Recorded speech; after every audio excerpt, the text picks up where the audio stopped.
Menjadi kreator di YouTube adalah cara yang menyenangkan untuk menyalurkan kreativitas, menyuarakan pendapat, dan membangun komunitas. Jika ingin mengupload video ke YouTube dan mungkin sekalian menghasilkan uang, ada beberapa hal yang harus diketahui. Untuk mengupload video ke YouTube, Anda harus mengikuti pedoman komunitas dan hukum hak cipta setempat. Jika ingin menghasilkan uang melalui channel, Anda harus menjadi bagian dari program partner YouTube dan memahami pedoman konten yang cocok untuk pengiklan. Berikut ringkasan masing-masing pedoman dan kebijakan. Pertama, pedoman komunitas YouTube. Pedoman komunitas dirancang untuk memastikan komunitas tetap terlindungi. Pedoman ini mengemukakan hal-hal yang diizinkan dan tidak diizinkan di YouTube dan berlaku bagi semua jenis konten, termasuk video, komentar, link, dan thumbnail. Sebagian besar isinya adalah aturan yang umum diketahui, seperti jangan melecehkan orang lain atau memposting video kekerasan vulgar.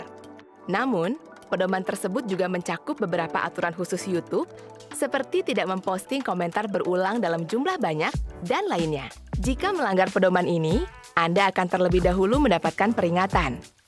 Lalu kemudian teguran jika melanggar lagi, yang akan mengakibatkan pembatasan akses ke beberapa fitur. Jika mendapatkan 3 teguran pedoman komunitas dalam 90 hari, maka akun akan dihentikan. Buka link di deskripsi untuk mengetahui daftar lengkap pedoman komunitas YouTube. Berikutnya, hukum hak cipta. YouTube tidak membuat hak cipta, tetapi semua kreator harus mengikuti hukum hak cipta setempat untuk mengupload video. Hak cipta merupakan hak hukum, yang berarti Anda tidak boleh menggunakan karya asli orang lain di video tanpa izin pemiliknya. Ini mencakup video, musik, atau karya kreatif orang lain. YouTube diwajibkan menurut hukum untuk memberlakukan hal ini. Karena itulah, kami memiliki sistem teguran hak cipta dan konten ID. Jika pemilik hak cipta mengajukan keluhan hukum yang valid ke YouTube, yang dikenal sebagai permintaan penghapusan, kami akan menghapus konten Anda dan Anda akan menerima teguran hak cipta. Ada 3 cara untuk menyelesaikan hal ini. Menunggu 90 hari agar masa berlakunya habis, menghubungi pemilik hak cipta yang menghapus video dan memintanya menarik kembali keluhannya, atau mengirimkan permintaan pemulihan jika merasa video dihapus karena kekeliruan atau kesalahan identifikasi. Jika mendapatkan 3 teguran hak cipta dalam 90 hari, akun akan dihentikan. Sebaliknya, Content ID adalah sistem pemberlakuan otomatis yang memungkinkan para pemegang hak cipta terbesar di dunia menemukan karya mereka yang sedang digunakan orang lain di YouTube, lalu mengklaimnya. Setelah diklaim, mereka dapat memilih untuk melacak, memonetisasi, atau memblokirnya. Klaim Content ID pada video tidak menghasilkan teguran hak cipta dan tidak mempengaruhi akses channel ke fitur. Kami juga memiliki alat yang memungkinkan Anda menyelesaikan klaim Content ID seperti memangkas konten yang diklaim. Anda dapat menemukan alat ini dan melihat klaim Content ID atau teguran hak cipta yang aktif di YouTube Studio. Perlu diperhatikan juga bahwa di beberapa wilayah tertentu, Anda dapat menyertakan karya orang lain. Jadi, pelajari hal yang dianggap sebagai penggunaan wajar dan domain publik.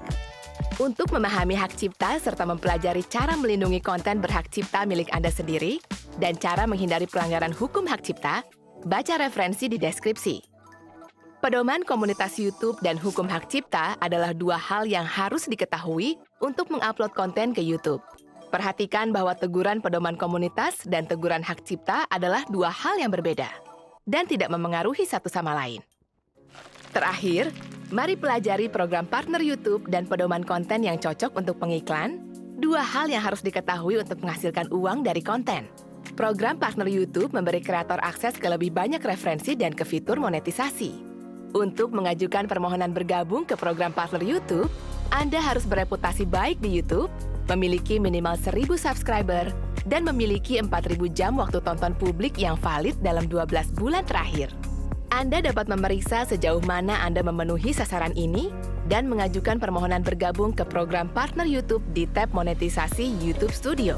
Agar tergabung dalam program partner YouTube, Anda juga harus mengikuti kebijakan monetisasi YouTube. Kebijakan ini dirancang dengan tujuan memberikan penghargaan kepada kreator yang berupaya keras dalam membuat konten yang unik dan asli.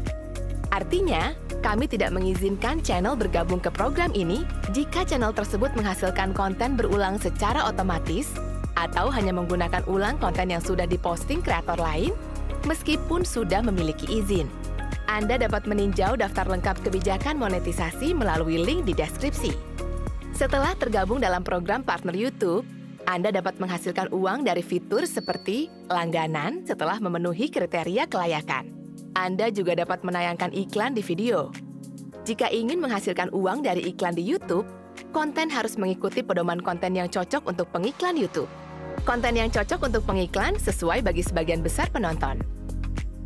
Konten tersebut tidak menampilkan konten sensitif seperti konten yang berbau seksual atau penggunaan narkoba.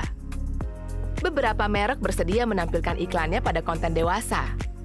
Namun, jika video berisi tema dewasa, Anda mungkin akan menerima lebih sedikit pendapatan dari iklan secara keseluruhan karena lebih sedikit merek yang tertarik menampilkan iklan di video tersebut. Untuk mempelajari pedoman konten yang cocok untuk pengiklan lebih lanjut, buka link di deskripsi. Semoga ringkasan ini dapat membantu Anda lebih memahami hal yang disyaratkan untuk mengupload dan menghasilkan uang di YouTube. Terima kasih sudah menonton.